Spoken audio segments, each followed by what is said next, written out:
In the summer of 1985, my family moved into an old farmhouse on the outskirts of town, a house that had been vacant for decades.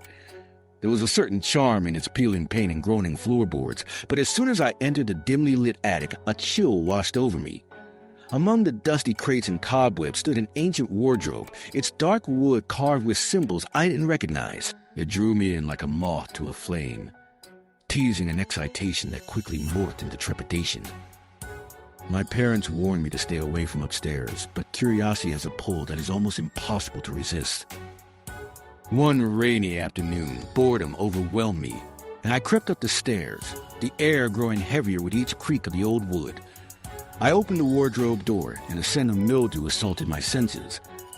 Inside, I found moth-eaten garments and remnants of someone else's life. But buried beneath them, I unearthed a small, intricately carved box. The moment I lifted it, I felt a jolt, as if the box resonated with a dark energy. It was locked, and despite my best efforts, I couldn't pry it open. What happened next was strange. That night, after I reluctantly moved the box to my room, I awoke to the sound of faint whispers threading through the darkness. My heart raced as I strived to make sense of the words. They seemed to spill from the very walls, a soft, droning chorus echoing my name like a distant chant. I convinced myself it was mere imagination until I noticed the shadows stretching unnaturally across the room. They pooled around me, thick and tangible, suffocating the light. Over the ensuing nights, I dreamt vivid dreams. In my slumber, I faced cloaked figures with hollow eyes, their lips peeling back in silent screams as they beckoned me closer to the box.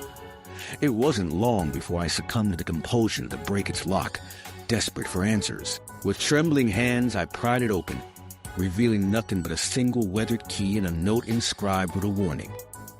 To unlock what lies within, you must be willing to pay the price. From that moment, the whispers intensified, clawing deeper into my mind. I could feel the shadows closing in, consuming my sanity.